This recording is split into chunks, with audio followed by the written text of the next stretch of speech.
Hi, நீங்க ஒரு நாளைக்கு எத்தனை விஷயத்த நினைச்சு கவலைப்படுவீங்க? ஒரு 2 இல்ல 3 ஒரு அதிகபட்சம் 5.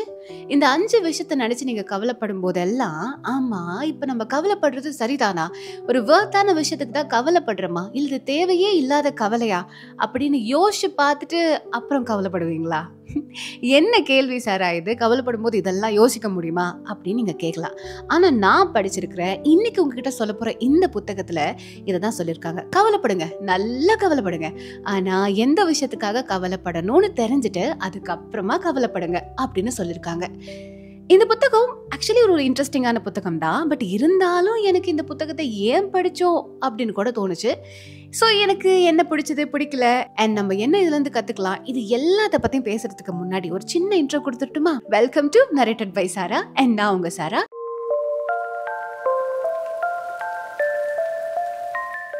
நீங்க இப்பதான் நம்ம சேனலுக்கு புதுசா வந்திருக்கிறீங்க, உங்களுக்கு புத்தகங்கள் பிடிக்கும் அப்படின்னா இந்த சேனல் கண்டிப்பா உங்களுக்கு ஹெல்ப்ஃபுல்லா இருக்கும். ஏன்னா நான் நிறைய புத்தகங்களை பத்தி ஒவ்வொரு நாளும் எக்ஸ்ப்ளோர் பண்ணி பேசிக்கிட்டே தான் இருக்கிறேன். ஸோ மறக்காம இப்பயே சப்ஸ்கிரைப் பண்ணிக்கோங்க. ஆக்சுவலி இந்த புத்தகத்தை பத்தி எனக்கு ஒரு 50-50 ஒப்பீனியன்ஸ் தான் இருக்கு. 50 பாசிட்டிவ் அண்ட் 50 நெகட்டிவ். இது என்னங்கிறத ஒரு கதை வழியாவே ஈஸியா சிம்பிளா சொல்லிடுறேன். ஒரு நாட்டோட ராஜாவுக்கு ஒரு ஆண் குழந்தை பிறக்குது. அந்த ஆண் குழந்தை பிறந்ததுக்கு அப்புறமா அவருக்கு பயங்கர சந்தோஷமாயிடுது. அந்த பையனுக்கு எப்பவுமே கஷ்டமே தெரியாத அளவுக்கு அவனை வளர்க்கணும், பயங்கர சுகவாசியா அவனை வளர்க்கணும் அப்படின்னு ஆசைப்படுறாரு. அதனால அவர் இருக்கிற அந்த பேலஸ், அதாவது அந்த அரண்மனையை சுத்தி ஒரு பெரிய சுவரை எழுப்புறாரு. அந்த பையன் வெளியே எங்கேயுமே போகக்கூடாது, அவன் பயங்கர சந்தோஷமா இருக்கணும், அவன் என்னெல்லாம் கேட்கிறானோ அது எல்லாமே அவனுக்கு கிடைக்கணும், பயங்கர பயங்கர சந்தோஷமா இருக்கணும். அவனுக்கு சாப்பாடு வேணுமா, சாப்பாடு இருக்கு, துணி வேணுமா, துணி இருக்கு, இன்னும் என்னென்ன விஷயம் வேணுமோ அது எல்லாத்தையும் இப்படிங்கிறதுக்குள்ள அந்த ராஜா கொண்டு வந்து அந்த பேலஸ்லயே அவர் இருக்கிற இடத்துலயே கொடுக்குற அளவுக்கு அத்தனை வேலையாட்களை அமர்த்தி அவனை பாத்துக்கிறாரு. அவனும் ஃபர்ஸ்ட் இனிஷியல் ஸ்டேஜ்ல பயங்கர சந்தோஷமா வளர்றான். ஏன்னா குழந்தைங்களுக்கு கேட்கறதெல்லாம் கிடைச்சா எவ்வளவு சந்தோஷமா இருக்கும். ஸோ எல்லாமே அவனுக்கு கிடைக்குது, சந்தோஷமா இருக்கான். ஆனா வளர வளர வளர இதே விஷயம் அவனுக்கு கவலையை கொடுக்குற மாதிரி அமையுது. என்னடா இது, இந்த பேலஸை சுத்தி வெளியே விடவே மாட்டேங்கிறாங்க, என்ன இருக்குன்னு தெரிஞ்சுக்கணும்னு ஒரு கியூரியஸ். எதை கொடுத்தாலும் அவனுக்கு சந்தோஷம் கிடைக்க மாட்டேங்குது, சாட்டிஸ்ஃபையே ஆக மாட்டேங்கிறான். ஒரு நாள் யாருக்கும் தெரியாம சரி இந்த பேலஸை விட்டு வெளியே போகலாம் அப்படின்னு முடிவு பண்ணி அந்த பேலஸ்ல இருந்து எகிரி குதிச்சு வெளியே போறாங்க. வெளியே போனதுக்கு அப்புறமா அவன் பார்க்குற விஷயங்கள் எல்லாம் பயங்கர கொடூரமா இருக்கு. ஏன்னா அங்க சந்தோஷமா இருந்தான், கேட்டதெல்லாம் கிடைச்சது, அவ்வளோ வேலையாட்கள் இருந்தாங்க இவனோட வேலையை செஞ்சு கொடுக்கறதுக்கு. ஆனா இப்ப பார்த்தா வெளியே வந்து மக்கள் பசினால சாகுறாங்க, வியாதியினால சாகுறாங்க, இல்ல வறுமையினால சாகுறாங்க. இந்த மாதிரி எங்க பார்த்தாலும் கஷ்டம், சஃபர் இதுவே தான் இருக்கு. ஒருவேளை இப்படி இருந்தா வாழ்க்கையில சந்தோஷமா இருப்போமோ அப்படின்னு ஒரு யோசனை அவனுக்கு வருது. அப்ப என்ன பண்றான்னா, சரி நம்ம இந்த வாழ்க்கையை கொஞ்ச நாள் வாழ்ந்துதான் பார்க்கலாம்னு சொல்லி அதே இடத்துல வாழ ஆரம்பிக்கிறான். அப்படி வாழும்போது என்ன ஆகுது அப்படின்னா, அவன் நிறைய வறுமையில வாடுறான். பசிக்கும் போதெல்லாம் யார்கிட்டையாவது யாசகம், அதாவது பிச்சை கேட்டு அதில் கிடைக்கிற சாப்பாடை சாப்பிட்டு அப்படி வாழும்போது அவனுக்கு அந்த வாழ்க்கையும் வெறுத்து போகுது. என்னடா இது, அதில் தான் சந்தோஷம் இருக்கும்னு நினச்சோம், அதில் இல்லை, இப்போ இதில் சந்தோஷம் இருக்கும்னு நினச்சோம், இதுலேயும் இல்லை.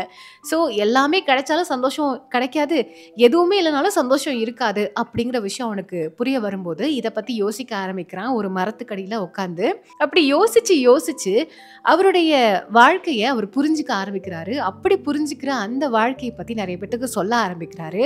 அப்படி சொல்ற விஷயங்களை நாம ஃபாலோ பண்ணும்போது நமக்கும் அது ஒர்க் அவுட் ஆகுது. அந்த பர்சன் யாருங்கிறத நீங்க கண்டிப்பா கெஸ் பண்ணிருப்பீங்க. இல்ல யாரோட ஸ்டோரியை பத்தி நான் பேசிட்டு இருக்கேன்னு நீங்க கெஸ் பண்ணிருப்பீங்க. எஸ், புத்தாவோட ஸ்டோரி தான் பேசிட்டு இருக்கேன். இந்த புத்தகத்துல ஆக்சுவலி இந்த கதையோட அவர் முடிச்சு இதுதான் கான்செப்ட், இதுதான் சொல்ல வரேன்னு சொல்லியிருந்தா இந்த கதையே இல்லை, இந்த புத்தகமே முடிஞ்சு போயிருக்கும். ஆனா அதையே வழ வழ வழ வழ வழ நிறைய பேசிட்டாரோ அப்படின்னு எனக்கு தோணுச்சு. அந்த புத்தகம் என்ன அப்படின்னா, மார்க் மேன்சன் அவர்களுடைய the subtle art of not giving அப்படிங்கிற ஒரு புத்தகம். ஆக்சுவலி இது ஒரு நல்ல புத்தகம்னு என்னால் சொல்ல முடியாது. ஏன்னா எனக்கு ஒரு 50-50 ஒரு மிக்ஸ்டு ஒப்பீனியன்ஸ் தான் இருக்கு. கவலைப்படுங்க, ஆனால் எதுக்காக கவலைப்படுறோம் தெரிஞ்சு கவலைப்படுங்க. அதாவது வாழ்க்கையோடைய அந்த பக்கம் சந்தோஷமா இருந்தாலும் சரி, இல்லை வாழ்க்கையோட இந்த பக்கம் கஷ்டத்தில் இருந்தாலும் சரி, சந்தோஷமா இருக்க முடியாது. அது ஒரு மெல்லிசான கோடு அப்படிங்கிற மாதிரி எல்லாமே அந்த மிட்லேயே நம்ம வச்சுக்கணும். எதுக்காக கவலைப்படுறோம், ஏன் கவலைப்படுறோம், ஒரு இன்ஸ்டாகிராம் லைக் வரலன்னு கவலைப்படுறோம், ஃபாலோவர்ஸ் அதிகமாக இல்லைன்னு கவலைப்படுறோம், யூடியூப்ல சப்ஸ்கிரைபர்ஸ் வரலன்னு கவலைப்படுறோம், நம்ம வீடியோ ரீச் ஆக மாட்டேங்குதுன்னு கவலைப்படுறோம். ஓகே, என்னோட பர்சனல் ஒப்பீனியன்ஸ்லாம் சொல்லிட்டு இருக்கேன்னு நினைக்கிறேன். இந்த மாதிரிலாம் கவலைப்படக்கூடாது. இதெல்லாம் தாண்டியும் வாழ்க்கை ஜாலியாக இருக்குது, டெய்லி வீடியோ போடுறேன், டெய்லி உனக்காக நிறைய கமெண்ட்ஸ் வருது, நிறைய பேர் பார்க்குறாங்க, அதை நினச்சி சந்தோஷப்படு அப்படின்னு நான் இந்த புத்தகத்தை படிச்சதுக்கப்புறம் லைட்டாக யோசிச்சு பார்த்தேன். இதே மாதிரி உங்களுக்குன்னு ஒரு கஷ்டம் இருக்குல்ல, டெய்லி எந்திரிக்கும் போது டெய்லியும் காலை 9 மணிக்கு வேலை இருக்குது, டெய்லியும் ஒன்றா ட்ராவல் பண்ண வேண்டியது இருக்குது, டெய்லியும் படிக்க வேண்டியது இருக்குது, இல்லை டெய்லியும் ஏதாவது ஒரு விஷயத்தை நினச்சி அதை செய்ய முடியாமல் போகுதுன்னு ஏதாவது ஒரு கவலை இருக்கும் இல்லையா? அந்த கவலை உண்மையாகவே வேர்த்து தானா? நீங்கள் யோசிக்கிறதுக்கு, நீங்கள் நினச்சி உங்கள் டைமை வேஸ்ட் பண்ணுற அளவுக்கு அது வேர்த்தான ஒரு விஷயமா? இல்லை அப்படி அது வேர்த்தான விஷயம்னா எப்படி அதுலேருந்து நம்ம மீண்டு வரலாம், எப்படி அதை சரி பண்ணலாம் அப்படிங்கிறத யோசிக்கணும். இதுதான் உண்மையாகவே ஒரு மனுஷனுக்கு சந்தோஷத்தை தர வேண்டிய விஷயம் அப்படின்னு சொல்லியிருக்காரு. ஆக்சுவலி ரொம்ப சிம்பிள் தானே இந்த கான்செப்ட். இது ஒரு ட்விட்டாவோ இல்லை ஒரு இன்ஸ்டாகிராமில் ஒரு போஸ்ட்டாவோ போட்டிருந்தா முடிஞ்சிருக்கும்ல. பட் ஏன் புக்காக எழுதினாரு இப்படின்னு எனக்கு ஒரு கேள்வி இருந்துச்சு. அண்ட் எனக்கு ஒரு மிக்ஸ்ட் ஒப்பீனியன் நான் சொல்கிறதுக்கு ஒரு மிகப்பெரிய ரீசன் என்ன அப்படின்னா, இந்த புத்தகம் ஆரம்பிக்கும் போதே அவர் ஒரு ஆத்தரை பற்றி பேசிக்கிட்டே வருவார். அதாவது எக்ஸாம்பிளோட ஒரு ஆத்தர் இருந்தாராம். அந்த ஆத்தர் ஒரு புத்தகம் எழுதணும்னு ஆசைப்பட்டிருக்காரு. அந்த புத்தகம் எழுதியிருக்கிறாரு, பப்ளிஷிங் கம்பெனியில் கொடுத்துருக்காரு. ஆனால் பப்ளிஷிங் பண்ண மாட்டேன்ட்டாங்க. இப்படி பப்ளிஷிங் ஹவுஸ் கிடைக்காததால அவர் அந்த புத்தகத்தை அப்படியே வைக்க ஆரம்பிக்கிறாரு. நாட்களும் அப்படியே மெதுவாக போகுது. கிடைக்கிற வேலையெல்லாம் செய்ய ஆரம்பிக்கிறாரு, செஞ்சுக்கிட்டே இருக்கிறாரு. இப்போ அவருக்கு வயசாகி போச்சு. வயசானதுக்கு அப்புறமா இப்போ ஒரு பப்ளிஷிங் ஹவுஸ் அவரை அப்ரோச் பண்ணி, நாங்கள் உங்கள் புக்கை பப்ளிஷ் பண்ணி கொடுக்குறோன்னு சொல்லியிருக்காங்க. இவரும் புத்தகத்தை கொடுத்துருக்காரு. வெற்றியோ தோல்வியோ பப்ளிஷ் ஆனால் போதும் அப்படின்னு நினச்சி கொடுத்துருக்காரு. அது பப்ளிஷ் ஆனதுக்கப்புறம் அது சக்ஸஸ் ஆகிடுது. பட் இருந்தாலும் அவருக்கு அந்த பப்ளிஷ் பண்ணதே போதும்னு சந்தோஷமாயிட்டாரு அப்படிங்கிறத சொல்லியிருக்கிறாரு. ஆனால் இதில் அந்த பர்சன், அந்த ஆத்தர் எப்படின்னு அந்த ஆத்தரே அடிக்கடி சொல்லிக்கிட்டே இருப்பாரா, இந்த ஆத்தர் அதாவது ஒரு விமனைசரா, அவர் ஒரு ஆல்கஹாலிக்கா, இல்லை இந்த மாதிரி தப்பெல்லாம் பண்ணியிருக்கேன், இந்த விஷயங்கள்லாம் பண்ணிட்டு இருக்கேன், எனக்கு அது ஹாப்பி தான், ஆனால் நான் அந்த புத்தகத்தை பப்ளிஷ் பண்ணிட்டேன் அப்படின்னு அவர் ஒரு பர்சனை பற்றி சொல்லிட்டு இருக்காரு இல்லையா? நம்ம இந்த புத்தகம் யார் வேணாலும் படிப்பாங்க. ஒரு யங் ரீடர் படிக்கலாம், ஒரு பிகினர் படிக்கலாம், யங்ஸ்டர்ஸ் படிக்கலாம், யார் வேணாலும் படிக்கலாம். அப்படி படிக்கிறவங்க இதை பார்த்து இன்ஸ்பயர் ஆகிட மாட்டாங்களா? ஓகே, நம்மளும் இப்படி பண்ணால் ஓகே தான் போலையே, நம்மளும் இந்த விஷயத்தெல்லாம் அதாவது என்ன வேணாலும் பண்ணிக்கலாம், அட் த எண்ட் நம்ம என்ன சக்ஸஸ்ன்னு நினைக்கிறோமோ அதுதான் சக்ஸஸ் அப்படிங்கிற மாதிரி ஒரு பாயிண்ட்டை லைட்டாவது அவங்களுக்குள்ளே விதைச்சிடாதா அப்படின்னு எனக்கு தோணுச்சு. இது சரியா தப்பா அப்படிங்கிறத நீங்களே எனக்கு கமெண்ட்டில் சொல்லுங்கள். எனக்கு இது தோணுச்சு. ஸோ அதனால இந்த புத்தகம் எடுக்கும் போதே எனக்கு ஒரு நெகட்டிவ் வைபோட ஆரம்பிச்சிருச்சோ அப்படின்னு நான் யோசிச்சேன். அப்புறம் போக போக போக போக எனக்கு என்ன தோணுச்சுன்னா, ஏன் இதை சொல்கிறாரு, எதுக்கு இதை சொல்கிறாரு? இந்த பாயிண்ட் ஆக்சுவலி ஒரு சாப்டர் இருக்குன்னா அந்த சாப்டரோட கன்க்ளூஷனில் லாஸ்ட்டாக ஒரு பேரா வரும் பார்த்தீங்களா, அந்த கன்க்ளூஷன் தான் அவர் சொல்ல வர விஷயம். ஆனால் அதுக்கு அவர் கொடுக்குற எக்ஸாம்பிள்ஸ் பக்கமாக இருக்குது. நான் இப்போ 150th பேஜில் இருக்கிறேன் அப்படின்னா அதுக்கப்புறம் 60s 70s இந்த பேஜஸ்லாம் இருக்கு இல்லையா, இதெல்லாமே அப்படியே ரிப்பீட் ஆகிட்டே இருக்கும். 180வது பேஜில் தான் அவர் சொல்ல வந்திருக்கிற விஷயமே என்னன்னு நமக்கு புரியும் அப்படிங்கிற மாதிரி சில சாப்டர்ஸ்லாம் இருக்குது. எனக்கு அது பிடிக்கல. அதனால எனக்கு தோணுச்சு இது முழுக்க என்னோட ஒப்பீனியன். நீங்கள் இந்த புத்தகத்தை படிச்சிருக்கலாம். The subtle art of not giving அப்படிங்கிற புத்தகம் உங்களுக்கு பிடிச்சிருக்கலாம்.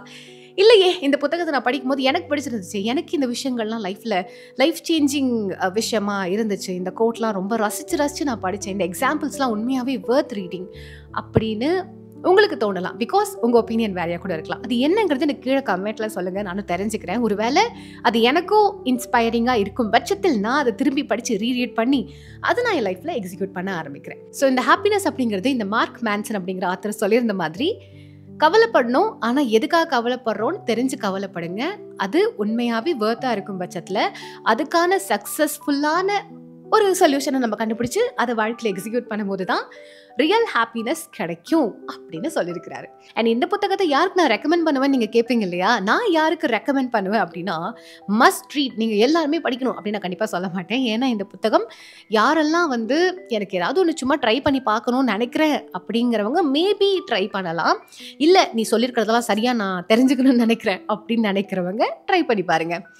அண்ட் அதுக்கப்புறமா வேறு யார் படிக்கலாம் எனக்கு தெரியலங்க. அவ்வளோதான் எனக்கு தோணுச்சு. நான் செல்ஃப் ஹெல்ப் பர்சன் கிடையாது. அதையும் தாண்டி இந்த புத்தகத்தை எல்லாருமே பயங்கரமாக மார்க்கெட்டிங் பண்ணதால், ஓவர் ஹைப் கொடுத்ததால் நான் படித்து முடிச்சதுக்கப்புறம் ஏன்டா படித்தேன்னு எனக்கு தோணுச்சு. சரி, எனக்கு மட்டும்தான் இப்படி தோணுதான். நான் குட்ரீட்ஸ்லாம் போய் பார்த்தேன், நிறைய பேர் என்னோட பயங்கரமாக கழுவி ஊற்றிருக்காங்க. ஓகே, இன்னும் கூட கொஞ்சம் நல்ல சோஷியல் ரெஸ்பான்சிபிலிட்டியோடு இந்த புத்தகத்தை கையாண்டிருக்கலாம். அவ்வளோதான் எனக்கு தோணுன விஷயங்கள். அண்ட் நீங்கள் இந்த புத்தகத்தை பற்றி என்ன நினைக்கிறீங்கிறது எனக்கு கமெண்ட்டில் மறக்காமல் சொல்லுங்கள். அண்ட் அதே மாதிரி உங்களுடைய தாட்ஸ், ஒப்பீனியன்ஸ் அதையும் ஷேர் பண்ணுங்கள். கூடவே நீங்கள் இப்போ தான் நம்ம சேனலுக்கு புதுசாக வந்திருக்கிறீங்க, நான் புத்தகத்தை பற்றி இன்னும் நிறைய தெரிஞ்சுக்கணும்னு நினைக்கிறேன் அப்படின்னா இந்த சேனலை போய் சப்ஸ்கிரைப் பண்ணி வச்சுக்கோங்க. நான் சீக்கிரமாகவே இன்னொரு புத்தகத்தோட உங்களை மீட் பண்ணுறேன். Until then, signing off, this is Sarah. Bye. Oh, sorry. Bye.